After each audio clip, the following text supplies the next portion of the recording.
Hi, I'm Seamless, and today I'm going to show you how to make this sound.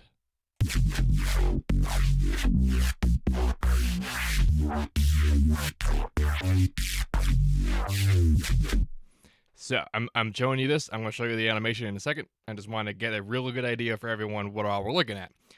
This is the main patcher. These two patchers up here are these two patchers up here. These four patchers down here are these two patchers and these two patchers. I haven't actually opened up these guys yet.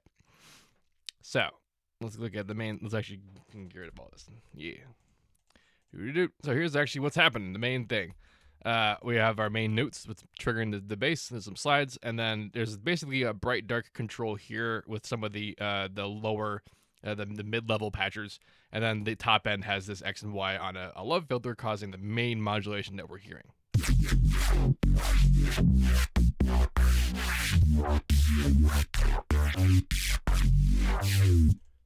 So let's go over that.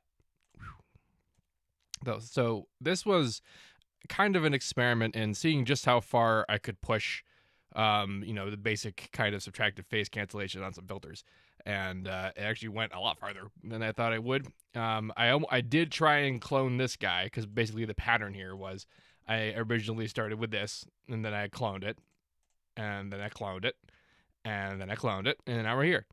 And it's interesting because when you hear the end result, like that's a fine sound and it's complicated and it sounds cool, but that's not something that you would think you would need 8 Sytruses for and this whole huge patcher thing. What about this is actually making this worthwhile? Other than just the experimental nature of it, I did find while I was doing it that pretty much every stage of this is a viable sound, and I actually think there's a pretty straightforward reason for that. Most of the time, and I'm going to show you real quick the reason, and that's because most of the time when you hear a sound and it feels incomplete, in my mind, that's usually because it doesn't have the right kind of phase profile motion. And you usually accomplish that with phase cancellation and other like fun things with modulation and whatever. And I really like being clever with really powerful modulation, but like small numbers of things that equate to what would have been a large number of things. But that's just one way of it, and the other way of it is just to do this way, where you have a large number of things that are creating very interesting phase cancellation, as opposed to try and like equate to that interesting phase cancellation with smart modulation and that kind of thing. So, for example, here's what this one sounds like by itself. Fine sound. So this one too. Like there are subtle differences there, but they're largely the same sound. But it's the differences that count when you put them together.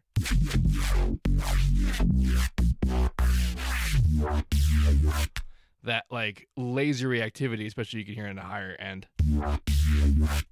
Like that's a really solid, not very the phase profile in there. It's complex because of what's happening ahead of it and that kind of thing. But at this stage, what would you do to it to make it more complex? And there's a lot. There's just infinite the answers to that question. In this case, it's just cloning and making small changes.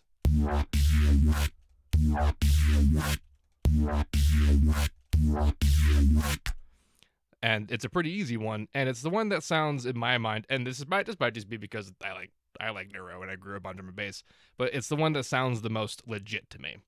And like other options, especially because considering what we're doing here, this is straight phase cancellation. This is phasing. You can get a phaser and even do a pretty well, good close imitation to this, including like flangers. That whole class of effects is pretty well designed to do this without having the cost of cloning literally everything to accomplish it. But it is still mostly a pale imitation of what is actual like real time unison essentially, and this is all just unison all the way down. So let's talk about the steps. So here in this low filter, this is 2 filter states essentially. This is a bandpass filter, and then this is a low pass and a high pass. They're both played together. I say played together because the Y mod is actually cross fading between them. This is the low pass. This is the high pass. There's not one filter that is these things, unless I went and got the SVF filter. But I wanted the sharp ones, and those aren't in there. And these guys are opening and closing together on the X mod, and so too is the bandpass moving on the X mod. But the crossfade is the Y mod, and so when you see here this mod X, this is that bandpass moving up and down, but it's also the main motion of the high pass and the low pass, but this guy crossfades between them. So you see up here we have, that's all high pass, low pass, and over here is pretty well, that's all band pass. You can even just like,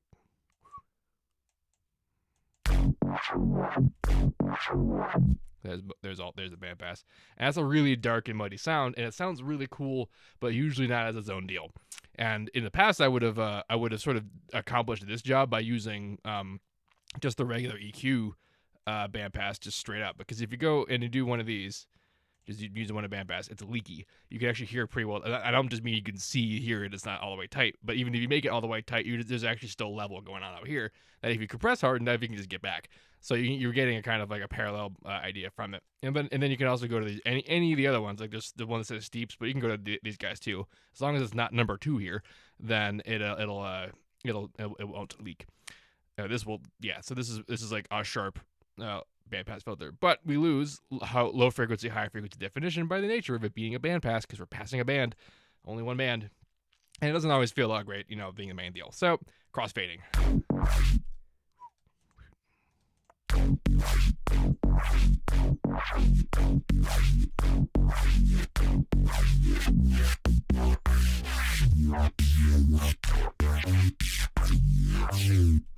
And pretty well arbitrary is my decision making here. You saw me doing that there, and pretty well just listening to what it sounded like while it was happening is how I decided to land on this amount of modulation going on.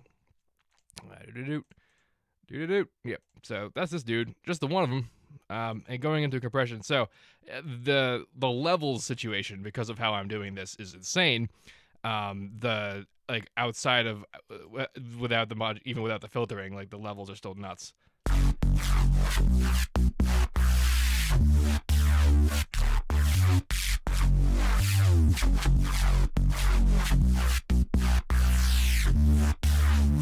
Yeah, so this modulation is filtering going on in here.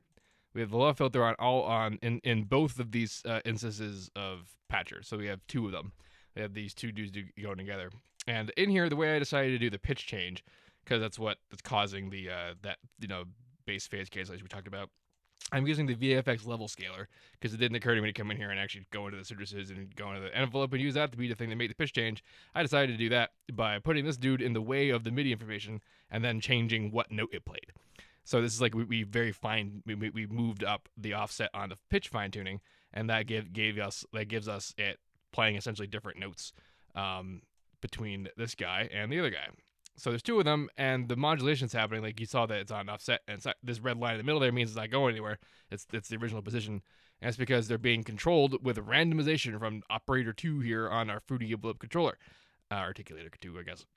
Yeah, and it doesn't seem like it's going very far, but it's really, really small amounts of randomization around the central, just regular note.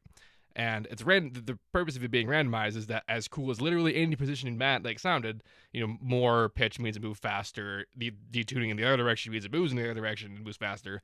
They don't sound good if it's the same thing every single time, in my particular opinion. In my own opinion. Usually even this would be an effect that you'd save for like a fill.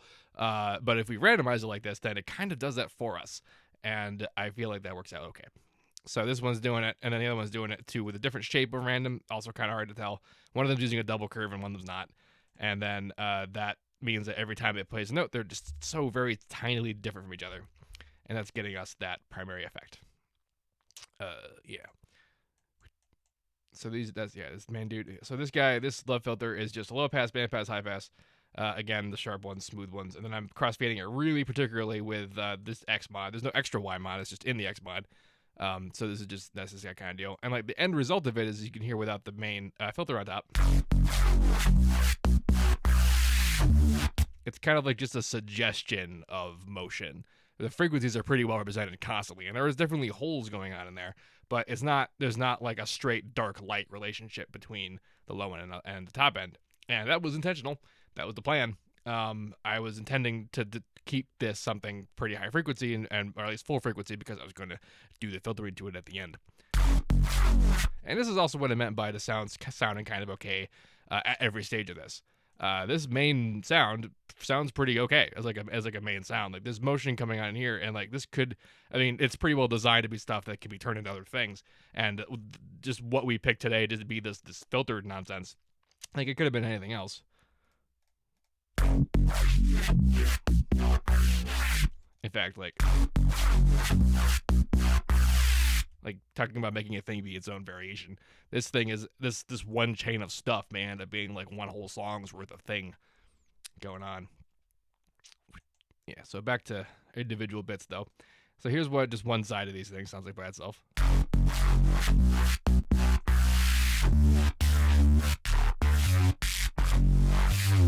Let's talk about this. So this is a bit of a modified little tool I developed. This is really super basic.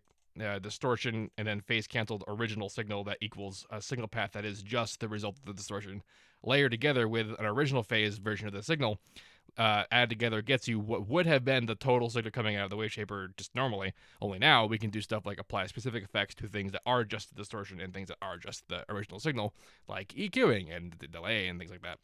The delays are added. This module is just these guys most of the time. And by most of the time, I mean all the time because it's a preset.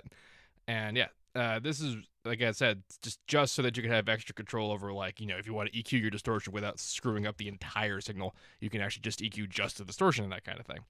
That's I'm trying to get in the habit of like consolidating my tools and then also using them. Yeah. So that's what these two dudes are doing. And like in previous How to Bases, you've heard me talk up using distortion inside these guys and about how like you can have one voice going into one distortion, and then another voice going to another distortion, and then that phase is canceled. Or you can go to two voices that are phase canceling, and then that into the distortion, and that is a different result. And this is the whole reason that we do things like clone these entire chains, because it would be different than if I had just cloned these guys to put into this distortion, then letting this signal go out and then distorting that, or rather phasing that against another version of that. That's why it's different. That's why this is in any way a thing to even try. So if we get rid of even both of these, let's hear what one of those dudes.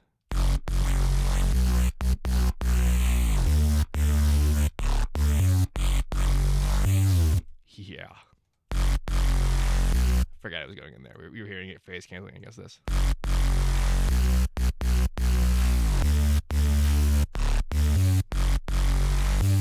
So right now we're hearing this all the way through. So this is pretty well established what we're doing already. Like it's basically just us Sytrus into these guys, and they're not really doing much themselves, the Sytrusi, and neither are the distortion. This is what it sounds like without just one of them.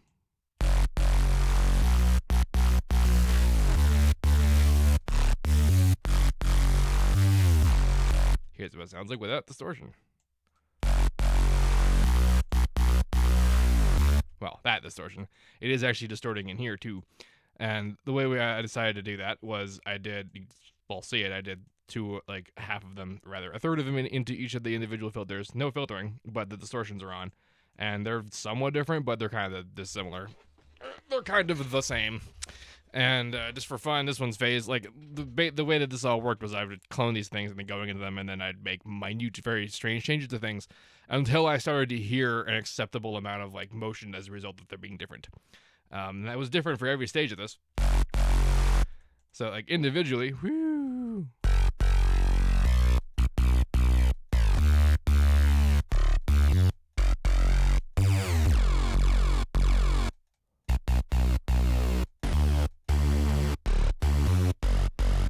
That sounded like Unison, but it sounded like different Unison every single time. What was up with that? Well, I am using Unison, yes.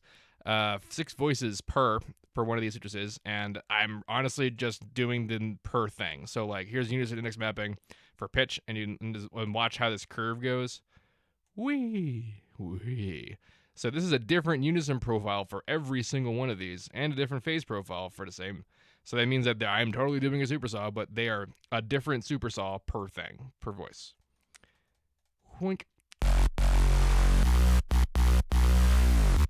And now let's actually talk about the waveform itself, because I did do some fun in here.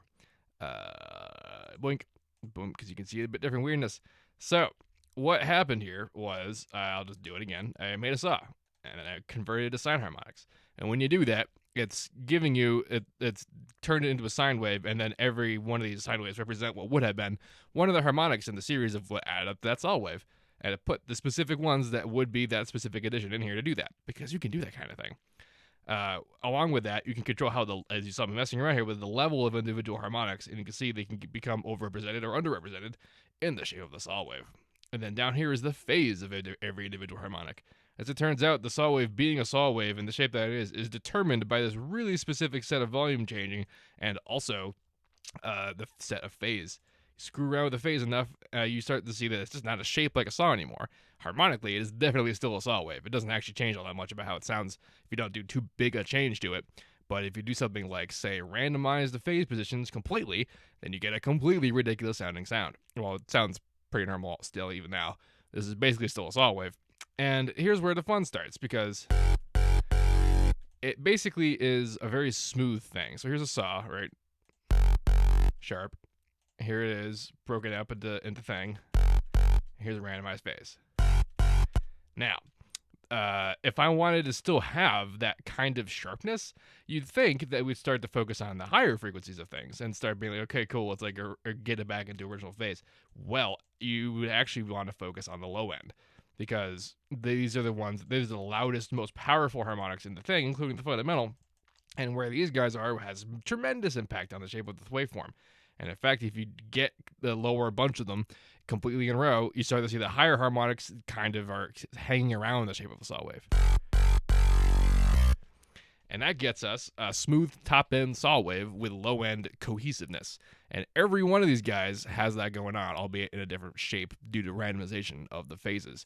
And the purpose of this is that these guys are going to add up, and they're going to phase cancel, and they're going to sound different and weird. And in fact, it kind of ends up sounding like a strange, under control, almost white noise. Save for the fact that I didn't have to do tremendous, ridiculous mixing to get it to sound good. And then these lower guys, being in harmonic like collection like this, mean that the phase cancellation is still going to kind of rigidly center around it. And when it gets crushed up together into things like distortion and the compression, we can still maintain like original rigidity almost. Like, you can still feel the bite of the saw wave, despite there being, 6 times 6, 36 voices. 36 different combinations almost of the higher frequency noise going on, but you still get the bite in there of what was a saw wave. And that was the point of doing that. And then cloned, and then, the first distorted, where that bite comes back almost completely, because again, these are the most powerful harmonics, these lower guys, so that means that they're all going to get overrepresented in the signal, kind of like this. And when it gets distorted, actually, this is the literal result of what that would do. And you see precisely what I just said happen. The shape pushes up the rest of the harmonics in such a way that like the shape is represented, even though it's no longer like completely in phase. It only needed this amount to be in phase. It's basically what the wave shape is doing. I made so many minor changes to things. Like I literally, it's super like 0.002. That's a different value from this guy, I think. 0.003. Yeah, like that kind of minor change. Because remember, every single one of these is its own super saw thing going on. And so that means every one of them could be different kinds of different phase canceling against each other. And so true with the cloning version of it too. So then that guy gets put into this thing together, right? Same deal, but this guy cloned and changed.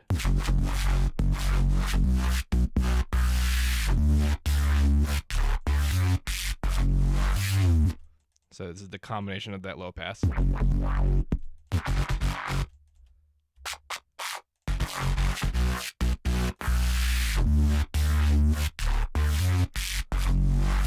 There's also delays on here, and they're really light. And the reason why they're that light is because I wanted them to be wide. And fortunately, the way that these guys are all phase canceling up top meant that the stereo imaging of this was just easy. There was just so many voices overlapping at such high frequencies that there was no lopsidedness to worry about. But bigness kind of was, though, because it being that evenly represented meant that it was hard for there to be obvious difference in the left and right field. So you can continue to add on to that with these delay. But because of the incredible level discrepancy of what happens after we get the filtering involved, I had to compress it really, really, really hard, and that meant that I could hear even the teensiest amount of delay. And so we had to like delay. We turned down the level a lot, the feedback amount, and then also turned down like the wet straight up, and high pass things and that kind of stuff too. We did all that. Right, yeah. So this dude is just another copy of that. Keeping all the like automation linked up was like something you have to plan for when you're doing this sort of thing. It's a little bit more better now when I was making this something that could be presentable in a how to base, expecting people to actually use this preset sometimes. There we go. And then these two cloned that whole thing together, and then that that all goes together. And that sound was the thing that goes into the filter. And like just so you get my level conundrum. Here's what it is without compression. Woo! Turn that way the hell down.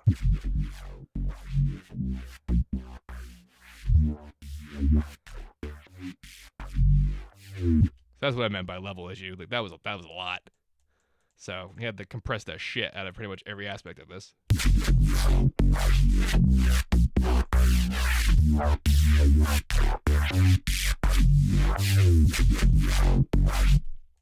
So gray here is original input, and this is the bass. And like I didn't separate any of this. I haven't separate sub to this. You probably should if you're gonna use this in a song.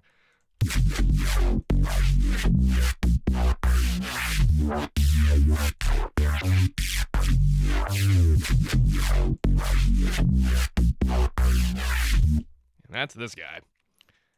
So this was entirely just to see how effective and like how easy of workflow it could be to like do all this multiplying of the sounds to get our fun phase counter result.